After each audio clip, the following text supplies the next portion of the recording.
Let us all stand. Would you please to show respect for the word of God to be preached by our beloved ordained preacher, Kuya Andy Viñas. God bless you, the beloved preacher Nigignaw. Everybody say, praise the Lord. Taas ang kamay, tayo po'y dumalangin. Opo, dakilang Diyos, maraming salamat.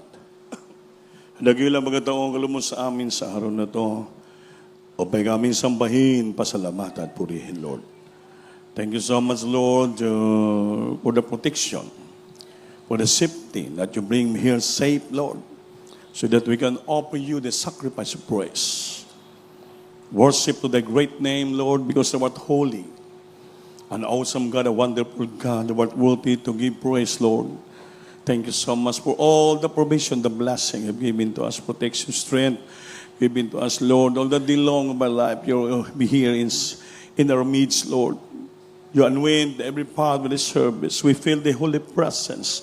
The song of the choir, every different choirs, Lord, is what we hear, my God. Thank you so much, my God. I miss you, God, to please anoint the humble servant to live with love and message with the brethren. Anoint me, Lord, to deliver the message to the brethren. I bind sin, cast out hindrances in every right, O Lord. In Jesus' name.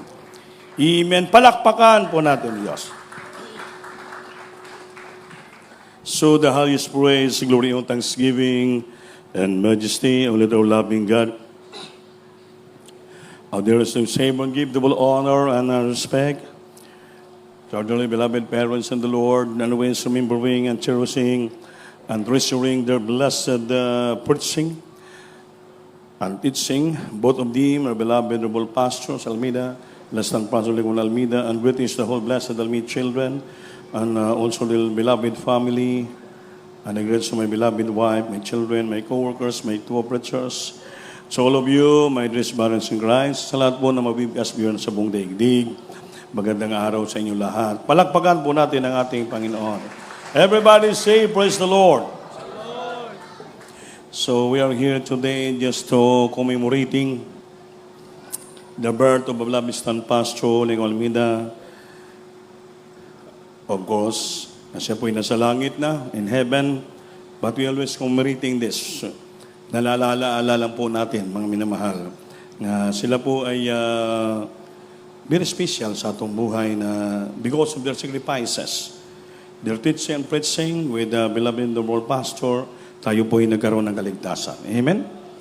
At the same time, we commemorate also and remember this Holy Supper, balaang panhiyapon, kaya iniwan po ng ating beloved ating mahal na Panginoon sa atin. Please always remember and this moment na ito ay sagrado, hindi tayo makalimutan, kaya inalaala po natin para magkaroon tayo ng revival, refreshing sa ating puso isipan, na pirmi maging priska sa isipan natin ang kamatayan at paghirap ng ating mahal na Panginoon. Everybody say, praise the Lord.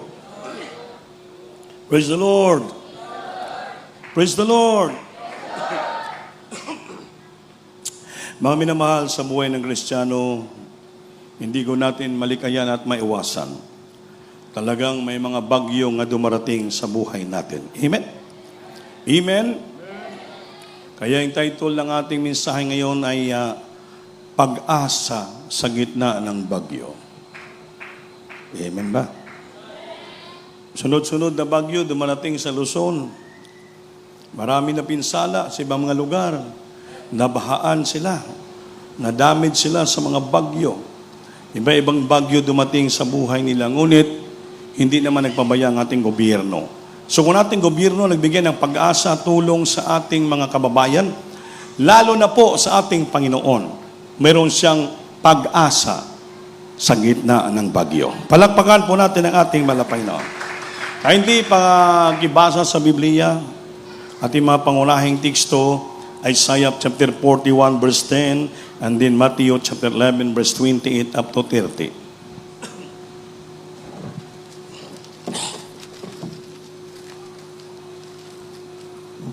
Praise the Lord.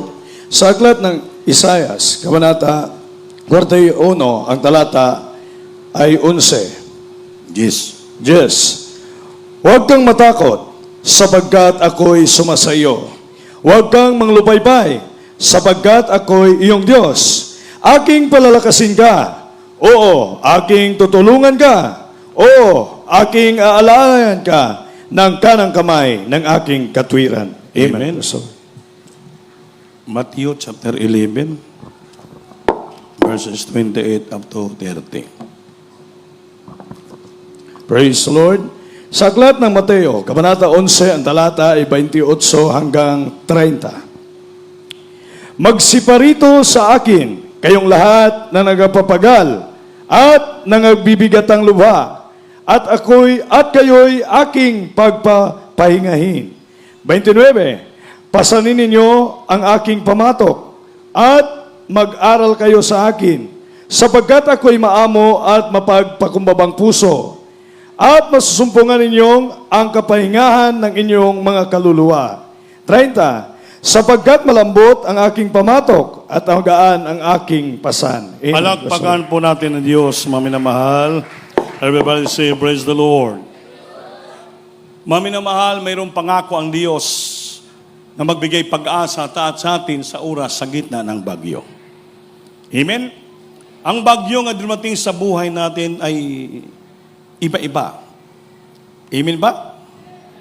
Sabi niya, lahat tayo ay naranasan ang bagyo sa buhay. Ano nga bagyo sa buhay? Problema sa pamilya. Problema sa pananalapi, financial.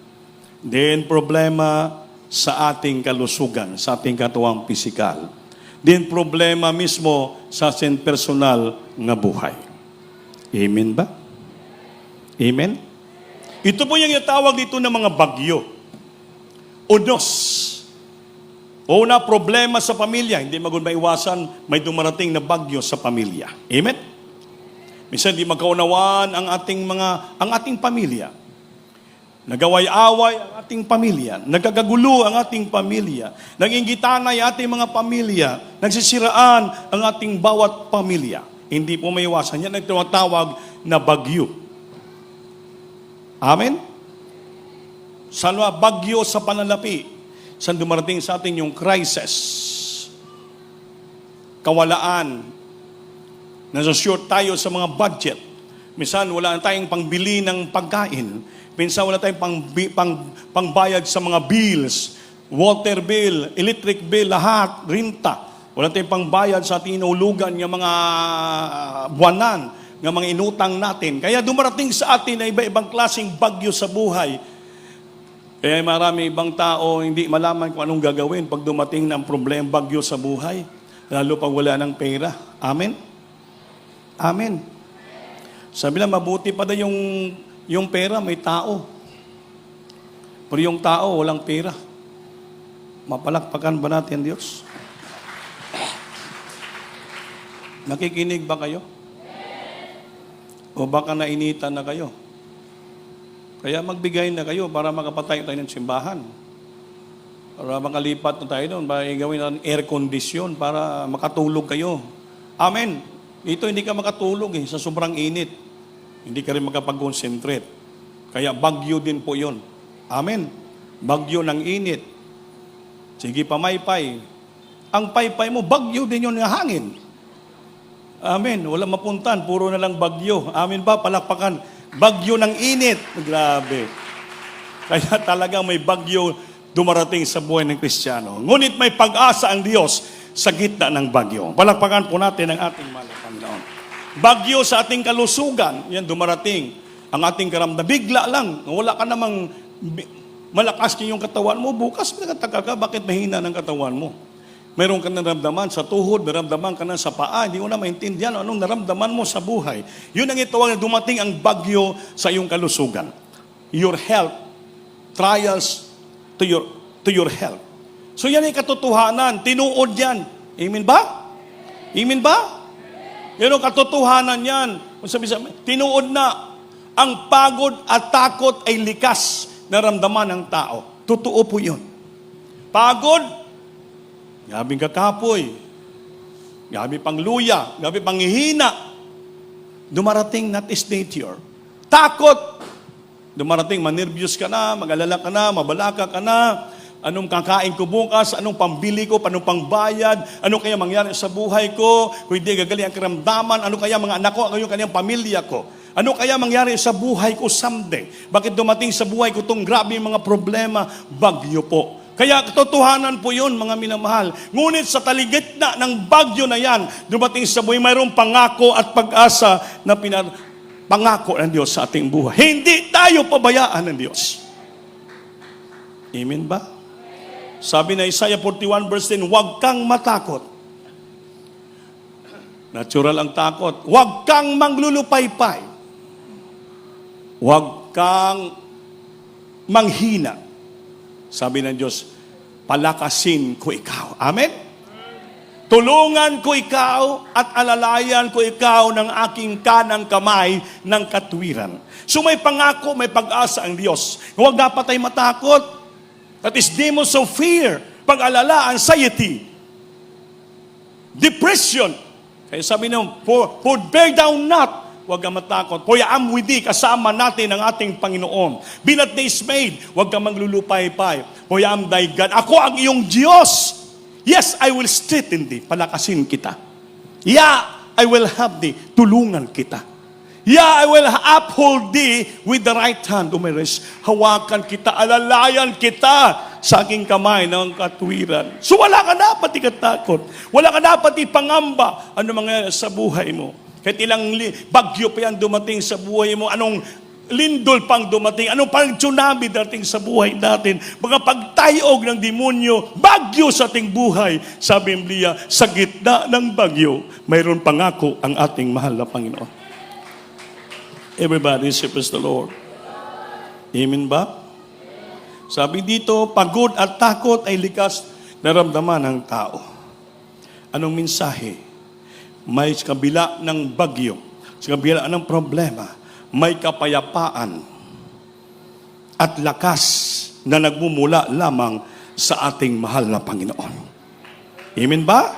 Manghina man tayo, gulong-gulo na tayo, isipan natin, sabi dito, daw ang mensahe, may kapayapaan at lakas na nagmumula lamang sa ating mahal na Panginoon. Mapapagod man tayo, matatakot man tayo, ay bagyo sa buhay, problema sa pamilya, kalusugan, mga may sabi dito, may kapayapaan at lakas na nagmumula lamang sa ating mahal na Panginoon. I will strengthen thee, I will help thee, I will uphold thee with my right hand of my righteousness. Huwag ka lang matakot. Huwag kang matakot, huwag kang manglulupaypay, manghina ba, mangluya. Amen? Tumayo ka. Sa gitna ng bagyo, tumayo ka. Tawagin mo ang ating mahal na Panginoon and you shall see the salvation of the Lord. Amen ba? Nung yung 3 million Israelites people, 3 milyon nga Israelita binilanggo dito sa Ehipto. Nung pinangakuan sila ni Moses, nga palabahan ni Pero na palabasin sila. Di ba lumabas sila? Nagkabayo, lumabas sila doon, hanggang doon, tumawid sila, palapit na sa may Red Sea. Amen? Pagdating sa Red Sea, gabi natakot na sila. Moses! Pinalabas mo kami sa Ehipto sa pag-aalipin, sa trabaho, the bondage of slavery. Ngunit ito ngayon, papatayin mo kami sa gitna ng ilog. Hindi sila makatawid. Tatawin sa bank na sila ng river. Ngayon, hinahabol na sila ni Pero. Sundalo ni Pero, papatayin sila. So, ang takot, nervyos, grabing takot, naramdaman ng mga Israelita. Dahil bakit? Malunod sila, malumos sila, papatayin sila. Ngunit, mga minamahal, may pangako ang Diyos. Anong ginawa ni Moses? Tumayo si Moses, nalalangin sa Diyos. Panginoon, pinalabas mo ang iyong mga tao, ang iyong bayan, huwag mo sabayaan malunod at mamatay. Magpakita ka ni wala, pangako mo yan, na tulungan mo kami sa gitna ng problema at bagyo. Sabi ng Panginoon, straight mo lang ang baston ni Aaron sa Red Sea. Makita yung himala.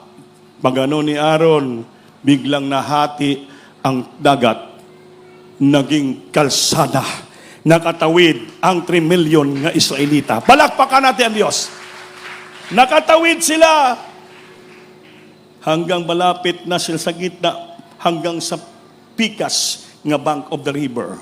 Papunta na rin ang mga sundalo ni Pero. Nung nakatawid sila, nakatawid na rin ang salita. Sila po'y bumalik yung dagat, yung ilog, tubig.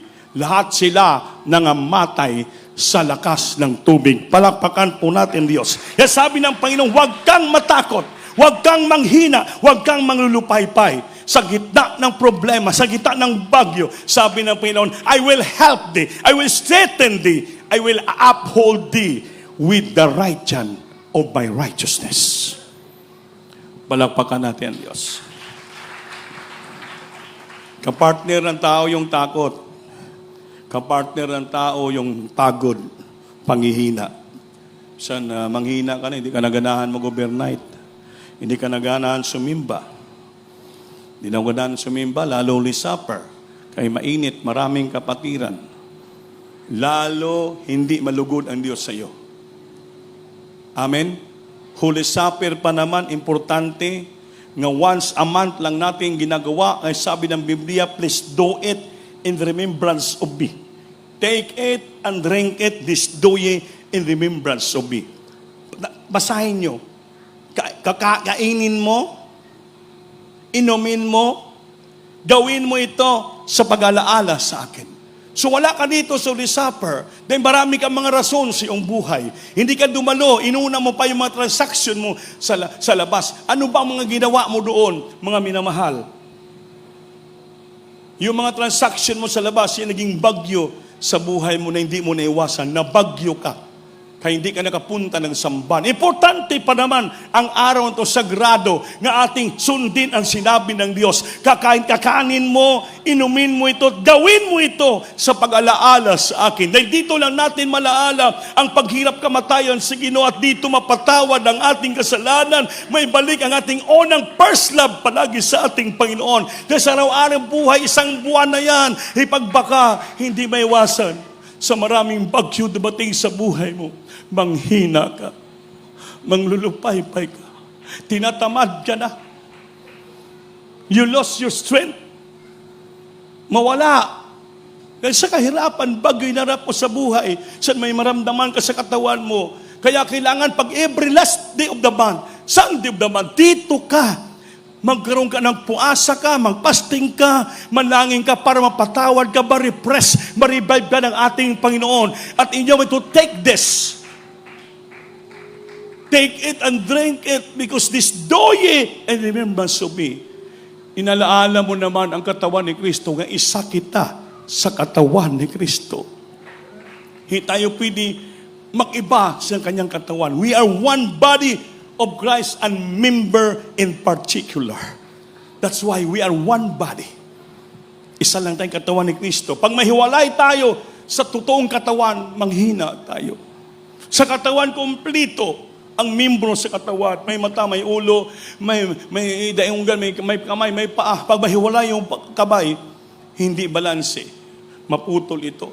Ngunit pag buo tayo dito, kompleto tayo, nandito lahat sa buong katawan, sangkap. Maramdaman natin ang presensya, maramdaman natin ang kapangyarihan, maramdaman natin ang kalakasan, makita natin ang kamay ng Diyos na umuunat para sa atin. Ang presensya niya binubuhos sa ating kalagitnaan. Grabing sarap iiyak, kasarap isigaw, napakasarap gamahin ang presensya ng ating Panginoon. Ang ating kabigatan, mga problema na lang ang bagyo mawala. May ibsan ito mawala. Uwi tayo sa tintahanan na magaan ang ating katawan. Payapang-payapa nil pangako ng Diyos, ang kapayapaan, kalakasan sa Diyos lamang nagbubula, hindi sa atin. Pag wala ka dito, hindi mo naman ang presensya, wala kang kapayapaan. Kasabi dito, ang mensahe, ang kapayapaan at ang kalakasan sa Diyos lamang nagbubula. Kaya pag wala ka dito, hindi mo maramdaman yung complete peace and strength na hinahanap mo sa katawan mo. Palagpakan natin, Diyos. Kaya unang punto, huwag matakot, kasama natin ang Diyos. Sabi ito, fear thou not, for I am with thee. Huwag kang matakot, dahil kasama natin ang Diyos. Amen ba? Sapagkat ako'y kasama mo.